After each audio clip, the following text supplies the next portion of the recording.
Su Biblia en Marcos capítulo 2. Marcos capítulo 2. Chequen sus teléfonos que estén en silencio, por favor.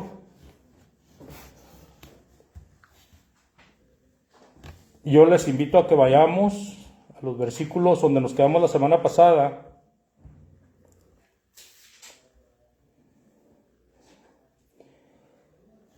Allí en Marcos capítulo 2, versículo 20. 2:20.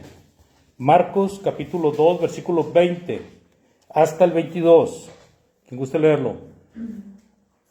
Pero vendrán días cuando el esposo les será quitado, y entonces en aquellos días ayunarán. Ajá. Marcos capítulo 2 del 20 al 22. Versículo 21, ¿alguien más? Versículo 21. Nadie. Bueno. Nadie pone venido de paño nuevo en vestidos viejos de otra manera el mismo remiendo nuevo tira de lo viejo y se hace peor la rotura. Muy bien. El versículo 22, ¿alguien más? Nadie echa vino nuevo en odres viejos. De otra manera, el vino nuevo rompe los odres y el vino se derrama y los odres se pierden, pero el vino nuevo en odres nuevos se ha de echar. Ok. En estos versículos está el Señor Jesucristo dando una respuesta a discípulos de los fariseos y discípulos de Juan que vinieron a preguntarle por qué ellos ayunaban y por qué los discípulos de Jesús no ayunaban. Entonces vimos la semana pasada que el ayuno es abstenerse de alimento. Abstenerse de alimento, eso es ayuno. Por eso cuando hablamos del desayuno, hablamos de que se pierde el ayuno.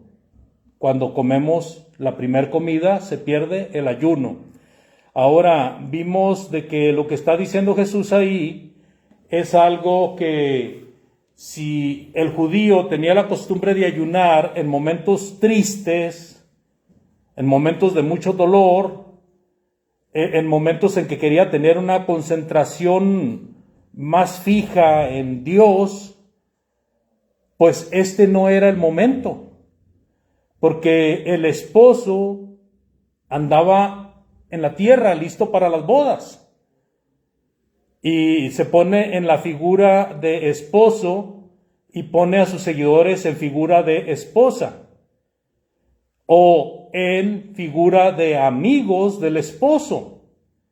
Y entonces él les dice, ¿pueden estar tristes en cuanto el esposo está cerca? Pues la respuesta es no. La tradición judía, hermanos, enseñaba que cuando iba a haber una boda, había mucha felicidad antes y en el momento de la boda. Había mucha felicidad por la gente que rodeaba tanto a la novia como al novio, al esposo o a la esposa. Así que por esa razón no debían de estar tristes los discípulos de Jesús, ya que ellos estaban con el esposo. Ellos eran amigos del esposo, ellos andaban con él. Pues no era momento de ponerse a ayunar, ¿verdad? Mientras que los judíos, hablando del grupo de los fariseos, tenían la costumbre de ayunar hasta 2 veces a la semana, pues este no era momento para ayunar. Si reconocían que Jesús era el Mesías, no era el momento de ayunar, era el momento de estar bien contentos, bien alegres, ¿verdad? Y por eso el Señor Jesucristo les dice en el versículo 20, vendrán días cuando el esposo les será quitado y entonces en aquellos días ayunarán. ¿A qué se referirá el Señor Jesucristo cuando dice que vendrán días cuando el esposo les va a ser quitado y entonces en aquellos días tendrán que ayunar? ¿A qué se referirá? ¿Cuáles días? Cuando él ya no esté. Señor los cielos y la tierra. ¿Sí? ¿Verdad? Tiene que ver mucho con el momento de la pasión. ¿Cómo andaban los discípulos del Señor cuando el Señor fue arrestado? ¿Cómo andaban? ¿Contentos? Triste. Bien tristes. Los discípulos de Jesús andaban bien tristes cuando Jesús fue tomado preso. Desde ahí empezó, hermanos. Desde ahí empezó el sufrimiento, tanto de Jesús como de sus discípulos. Los discípulos, por temor a que ellos también fueran a llevar a la cruz, fueran ser llevados a la cruz. Los discípulos, porque se les estaba quitando el maestro de su alcance. Ellos andaban tristes. Dice, vamos a leer algunos versículos. Juan 14:2, por favor. Juan 14:2. ¿Cómo dice? Ahí, más para atrás. No, más al otro lado. Perdón, más hacia adelante. Está bien, está bien. Juan capítulo 14, versículo 2.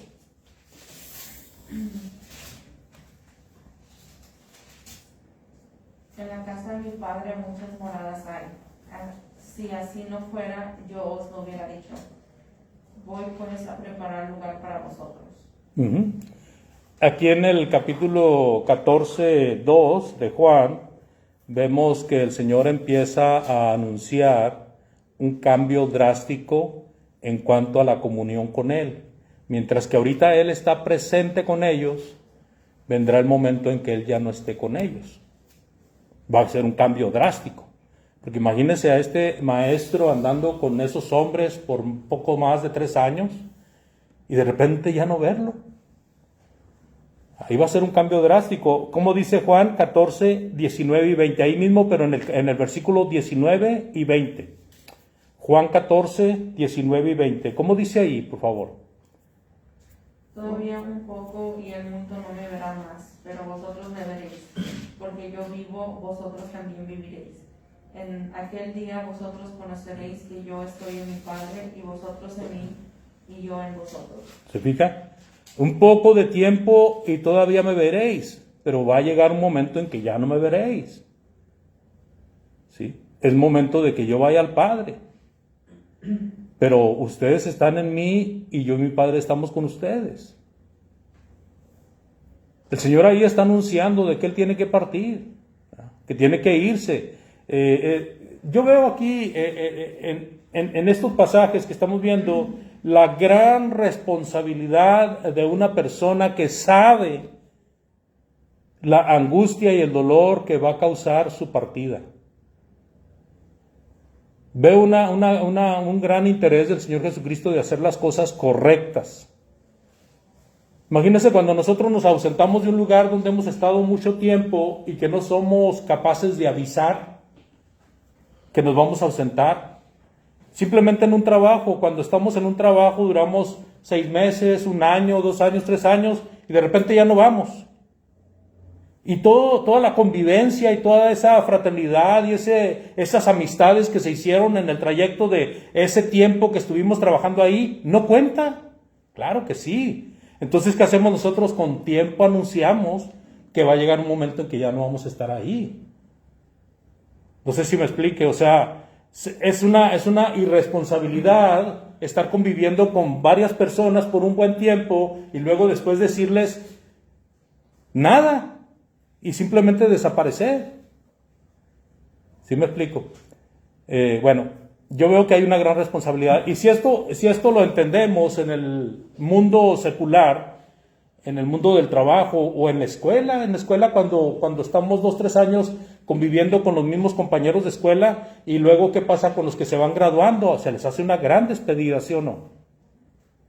Se hace un evento para recordar a esos que se van y para no olvidarse y para no cortarlos así de tajo, o sea, de repente. Ahora, en la vida espiritual debe de ser mejor todavía.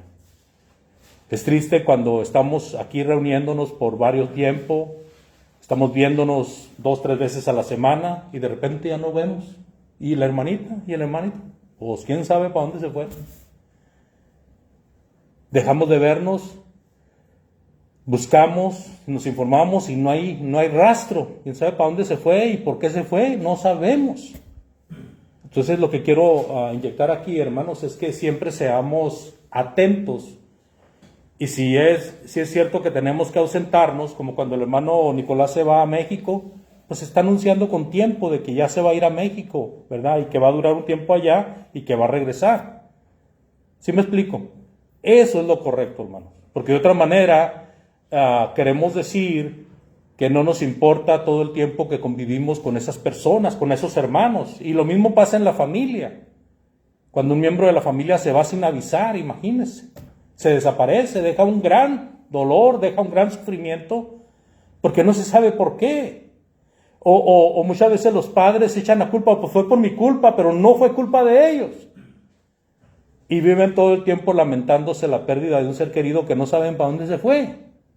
Bueno, pero olvídese eso. Aquí estamos enfocándonos en este punto de que el Señor Jesucristo iba a ser quitado y entonces sería un buen momento para hacer ayuno. ¿Ok? Para ayunar. Pero mientras Jesús estaba con ellos, no era el momento para ayunar.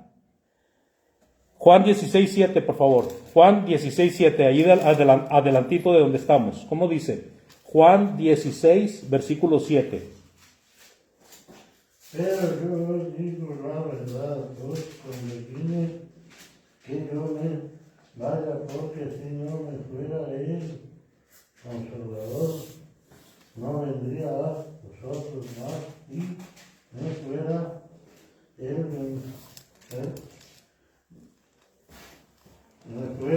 os lo enviará. Así es. O sea, les conviene, dice, bueno, ya se pusieron tristes porque les dije que me voy. Pero miren, les conviene que yo me vaya. Porque si yo no me voy, entonces no vendría el Consolador, el Espíritu Santo.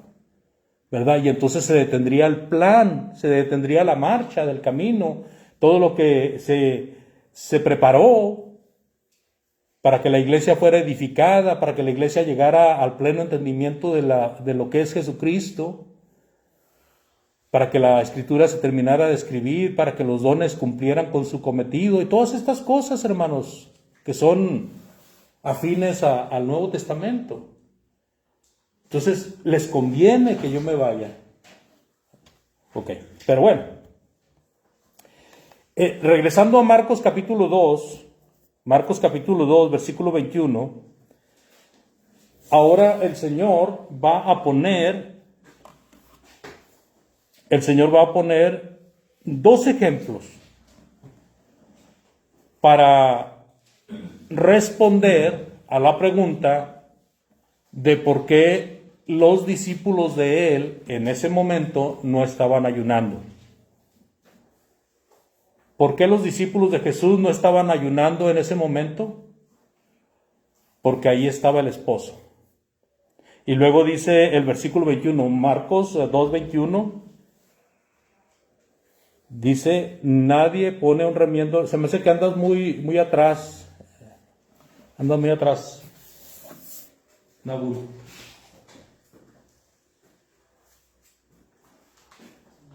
Marcos 2:21.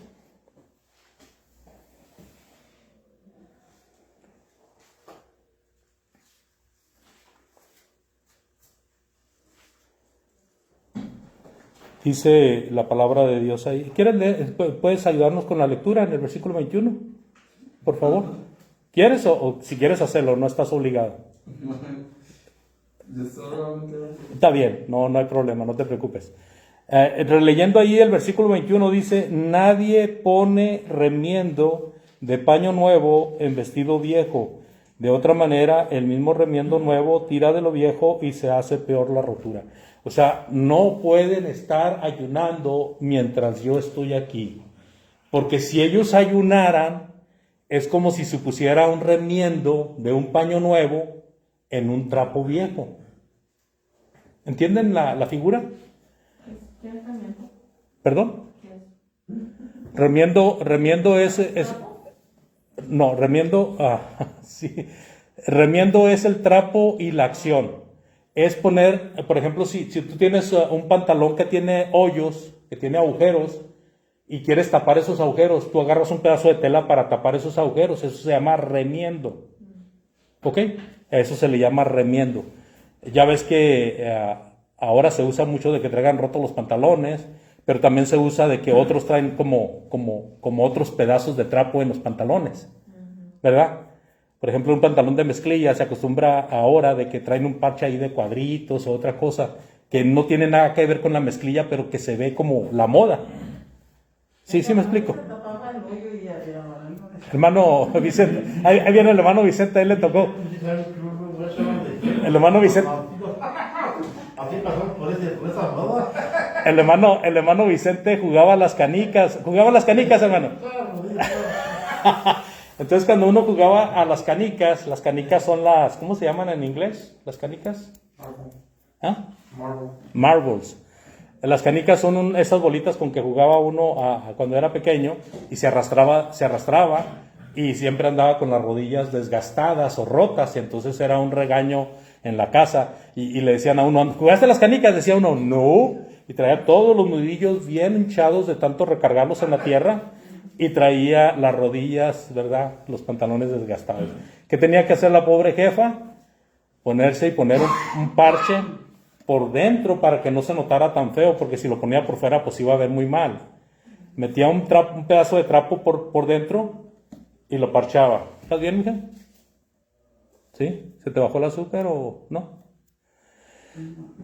Entonces, lo que está diciendo el Señor Jesucristo, que en la tela nueva, si agarras un pedazo de tela vieja y quieres tapar un agujero en la tela nueva, no le va a servir. ¿Por qué? Porque la tela nueva, cuando es lavada una y otra vez, encoge. ¿Sí? Mientras que la tela vieja ya encogió, así de que se va a arrugar y se va a ver muy mal. No sé si me explique. A eso se refiere. En el tiempo de nuestros padres, nuestros abuelos, se usaba comprar ropa y decían, oiga, pero estos están sanforizados. La palabra sanforizado era que se iba a encoger cuando lo lavaran. Y había unos que ya no se iban a encoger porque ya estaban prelavados. No sé si me explique. No sé si ahora hay ropa así que se encoja cuando la laves. Ya no hay, ¿verdad? Ahora, versículo 22. Versículo 22 dice, y nadie echa vino nuevo en odres viejos. De otra manera, el vino nuevo rompe los odres y el vino se derrama y los odres se pierden. Pero el vino nuevo en odres nuevos se ha de echar. Bueno, aquí yo creo que tendríamos dificultad para entender este versículo por la palabra odre. ¿Qué es un odre? Un recipiente. Odre. ¿Tú sabes qué es un odre? Es un recipiente fabricado con piel de animal, como piel de vaca o piel de cerdo o de cabra. Entonces se cocía de tal manera que servía para guardar líquido, ¿verdad? Muchas personas en tiempo pasado, para llevar agua en viajes largos, usaban ese tipo de recipientes hechos de cuero de animal. En el tiempo bíblico estos se llamaban odres, y los usaban especialmente para guardar el vino. O sea, ¿qué hacían? Exprimir la uva, le sacaban todo el jugo a la uva y luego lo vaciaban en odres para que se fermentara. ¿Sí? Entonces lo que está diciendo el Señor Jesucristo es algo que los judíos sabían muy bien. Si ellos echaban vino nuevo en odres viejos, ¿qué iba a pasar con los odres viejos? Se iban a romper, porque el vino nuevo todavía iba a dar de sí, iba a hincharse por la fermentación, mientras que el odre viejo ya estaba completamente hinchado. Pero si echaban vino nuevo en odres nuevos, ¿qué iba a pasar? que tanto el vino se iba a hinchar como el odre también se iba a hinchar. Cada uno iba a dar más tamaño, más volumen. ¿Ok? Tanto el vino nuevo como el odre nuevo tenían que fermentarse para hincharse. Pero en un odre viejo ya no se hincha, entonces si le echas vino nuevo al odre viejo, en vez de hincharse el odre viejo, se va a reventar con el vino nuevo, cuando el vino nuevo se esté fermentando. ¿Se entienden estas ilustraciones? ¿Se entienden? Es como una olla de presión. Si una olla de presión tiene la válvula puesta y la válvula no abre, a la hora que empieza a hervir el líquido que está dentro de la olla de presión, va a hacer que la olla explote. ¡Pum! Porque la olla no puede detener la fuerza del agua hirviendo. No puede detener la fuerza del vapor. Entonces se revienta. Entonces por eso las ollas de presión, cuando el agua empieza a crecer, las ollas de presión abren una válvula donde se oye está saliendo la presión. Pero si eso no fuera posible, entonces la olla se revienta, truena, ¿verdad? Estalla. ¿Ok? Preguntas o comentarios. Entonces ya entendimos, no debían de ayunar porque estaba Cristo con ellos. Si los discípulos ayunaban, era como echar vino nuevo en odres viejos. Si los discípulos ayunaban, era como ponerle un remiendo nuevo a un paño viejo. O ponerle un remiendo viejo a un paño nuevo. ¿Ok? Vamos a leer otros versículos. Vamos a leer ahora del 23 al 24, por favor. Marcos capítulo 2, versículos 23 y 24. ¿Cómo dice ahí? Aconteció que al pasar él por los sembrados un sábado, sus discípulos, mientras andaban, comenzaron a arrancar espigas. Entonces los fariseos le dijeron: mira, ¿por qué hacen en sábado lo que no es lícito? Ok. ¿Quieres que siga? No, está bien ahí.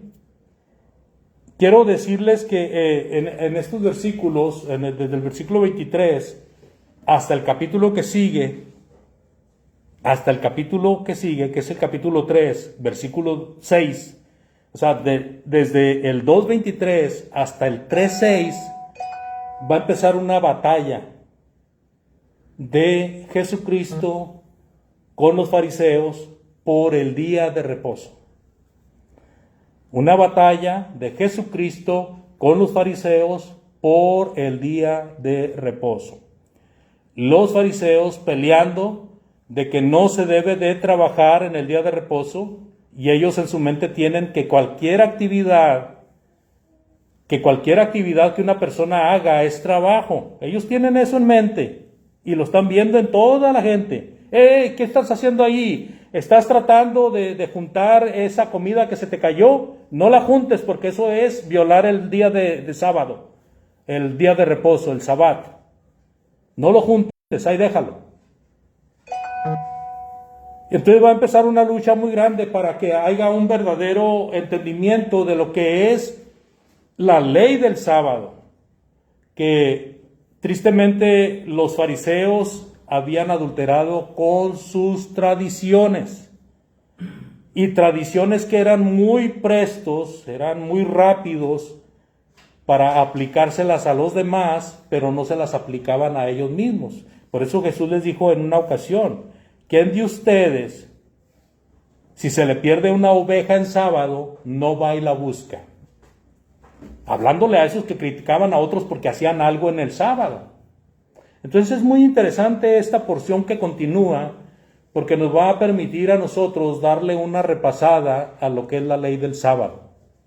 ¿Okay? Entonces empieza diciendo ahí: aconteció que al pasar él por los sembrados un día de reposo, sus discípulos andando comenzaron a arrancar espigas. Ellos tenían hambre.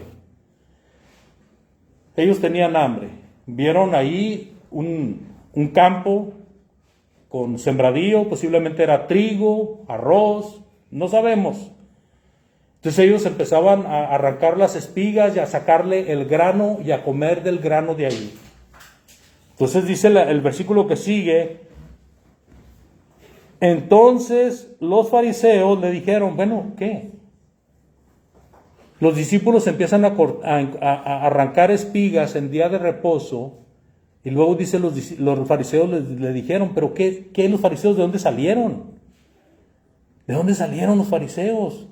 Si está hablando la palabra de Dios de Jesús y los discípulos, ¿de dónde salieron los fariseos? Bueno, ya tenemos al menos 2 antecedentes o 3 en lo que hemos leído de Marcos, donde los fariseos están, mire así, espiando, viendo, a ver qué hace mal, para poderle decir algo, para poderlo señalar, para poderlo marcar.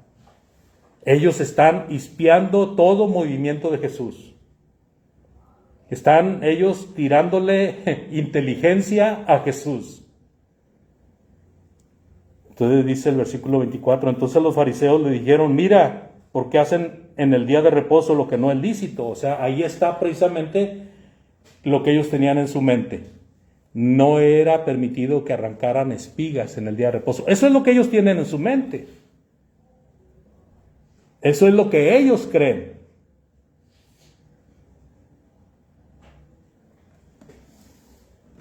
Amados, el día de reposo no se debía de trabajar. Pero cuando se habla de que el día de reposo no se debe de trabajar, se está señalando del trabajo que es para obtener ganancias, del trabajo que es para lucrar, del trabajo que es para hacer negocio. No se está hablando de cualquier actividad que el ser humano haga. No se está refiriendo a cualquier actividad que los judíos hicieran. Pero los fariseos, los escribas, cuando veían a cualquier persona haciendo alguna actividad, lo acusaban de estar trabajando y hasta estar haciendo algo prohibido en ese día. El día de reposo fue mandado en el Antiguo Testamento. Vamos a Éxodo 20 rápidamente, por favor. Éxodo 20, versículo 9 y 10. Éxodo 20, versículo 9 y 10.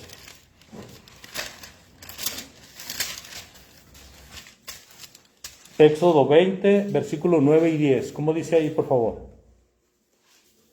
6 días para trabajar y harás toda tu obra, mas el séptimo día de reposo para Jehová tu Dios.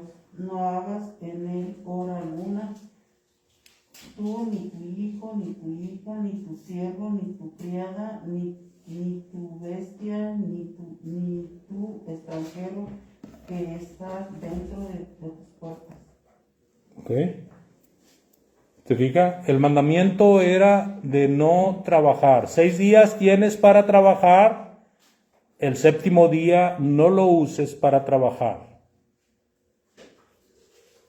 Pero ahora ponemos en contraste la palabra trabajar con cortar espigas para comer. No va de acuerdo. O sea, cortar espigas para comer no es trabajo. O sea, es una actividad, es algo que requiere esfuerzo, pero no es un trabajo para obtener una ganancia. Ellos no estaban cortando espigas para irlas a vender. Ellos no estaban cortando espigas para negociar con ellas. Ellos estaban cortando espigas porque tenían hambre, iban a comer, andaban predicando el evangelio. Así de que un campo era algo, una providencia divina que les ponía el Señor en el camino para que comieran. Es como si encontraban un árbol con fruta. No iban a arrancar una manzana porque era día de reposo. No iban a poder comerse el fruto de una higuera, no iban a poder comer higos porque era día de reposo. Ahora entiendo más el dicho que comenta, me parece que es Flavio Josefo en uno de sus muchos comentarios, de que eran tan estrictos con el sábado que cuando una gallina ponía un huevo en sábado, ellos hacían un debate para llegar a la conclusión si debían de comer o no ese huevo porque la gallina lo puso en el sábado. O sea, se convertían en idólatras del sábado. como si el sábado fuera un dios. Era sagrado en el aspecto de que el mandamiento de Dios era: no vas a trabajar en el día de reposo, no vas a trabajar en el sábado. Pero no se está refiriendo a actividades necesarias. Se está refiriendo a actividades donde quieres ganar dinero. ¿Ok? Es diferente. Ahora, en el versículo 24, los fariseos, los escribas,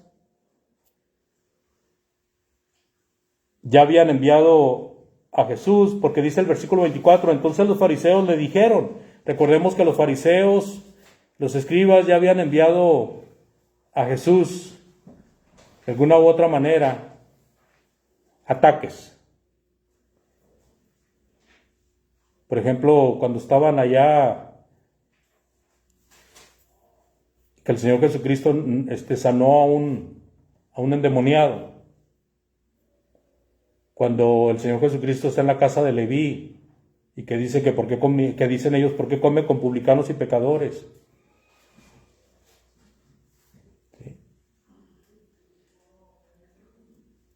Ya vimos atrás de que le habían enviado a los discípulos de ellos y a los discípulos de Juan para decirle que por qué los discípulos de él no ayunaban. Y ahora lo vemos otra vez, ahora hablando del sábado.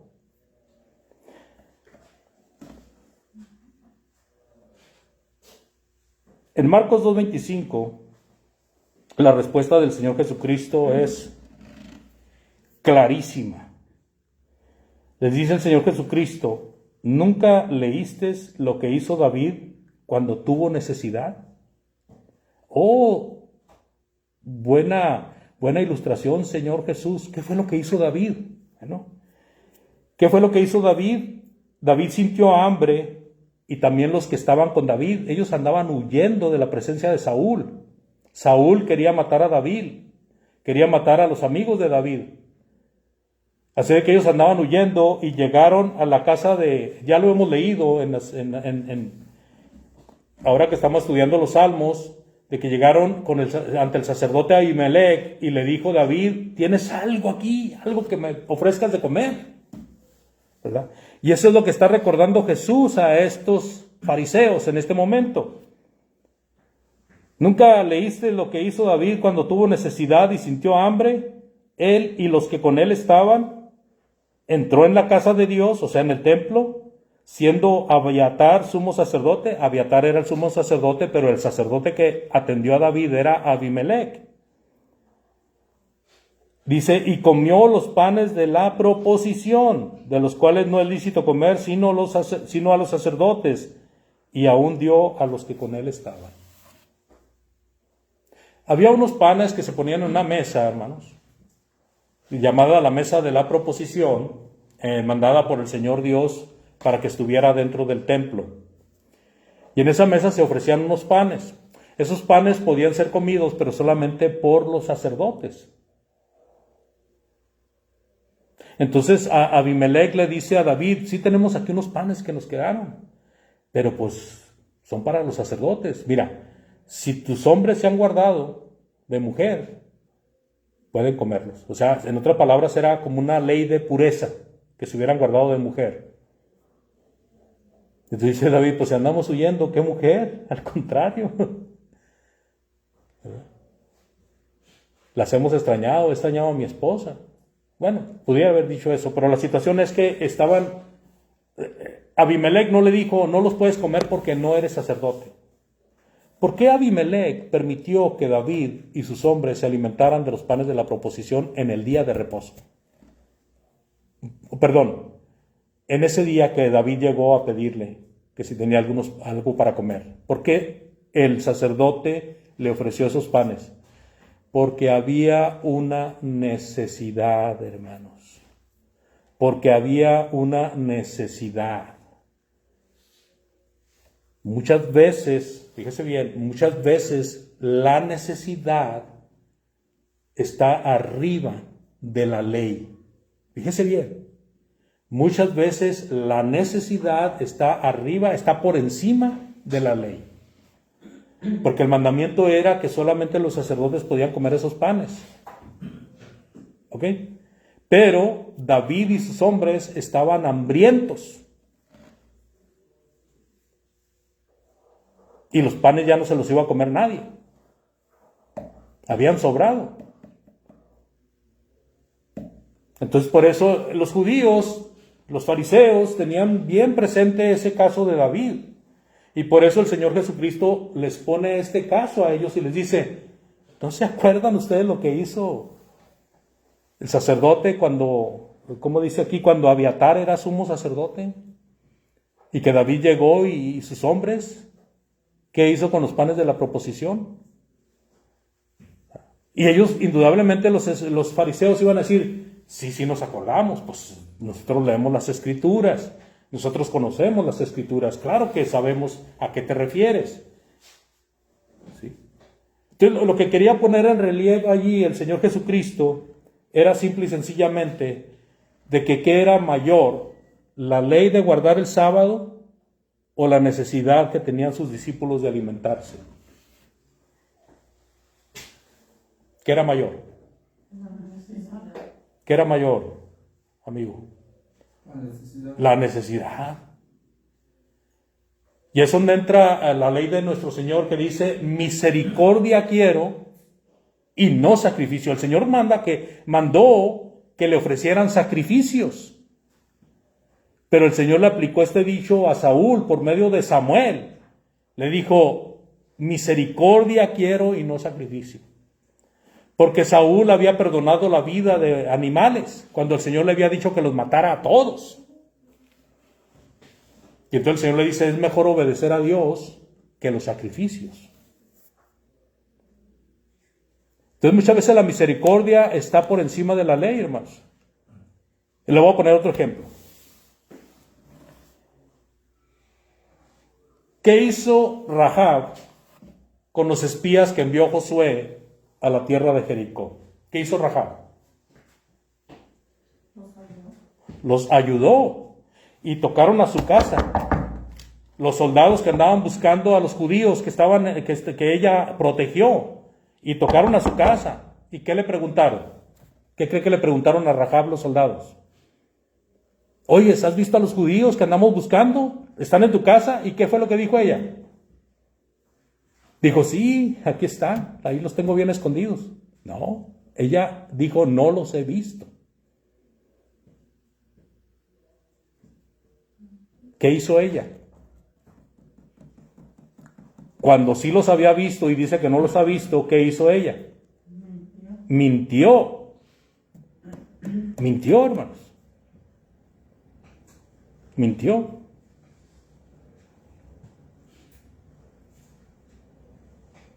¿Pero por qué mintió? Ayudarlos no es gran cosa, hermanos. ¿Qué era más grande que ayudarlos? Salvarles la vida, hermanos. Salvarles la vida. Si la mujer declara que allí están los judíos que andaban buscando, los judíos iban a ser muertos, los iban a matar. No fue solamente para ayudarlos, fue para salvarle la vida. Entonces ahí tenemos otro ejemplo donde la misericordia está más alta que la ley. ¿Sí me explico? Esto no nos da permiso a nosotros para mentir, claro que no. Nosotros no estamos en el caso de los espías que iban a ser muertos y los encontraban. ¿Me explico? A ver, Evelyn, ¿quieres decir algo? ¿No? ¿No tuviste clase ahora, hija? Apenas te estoy viendo. Ok, no sé si haya preguntas o comentarios. Vamos a ver ahí el caso de Rahab, Hebreos 11, 30 y 31, por favor. Hebreos 11, 30 y 31. ¿A poco ya tocó el timbre? ¿Ya se venció el tiempo? Ok. Pues el tiempo se ha terminado, vamos a finalizar. Agradezco mucho su atención. Para la siguiente semana seguiremos estudiando el Evangelio de Marcos. Estamos en el capítulo 2 y avanzamos hasta el versículo 26. Entonces, primeramente Dios, para la semana que entra. Está con nosotros nuestro amigo, discúlpame que tengo que ver el nombre, pero no se me graba. Nuestro amigo Nabún. Él está con nosotros, nos visita y nos da mucho gusto que nos visites. Ojalá y que no sea la primera vez. Y si te puedo ayudar en algo en cuanto a la palabra de Dios, si quieres que estudiemos, podemos hacerlo con toda confianza. Gracias por estar con nosotros. Entonces así quedamos hasta la semana que entra. Dios les bendiga.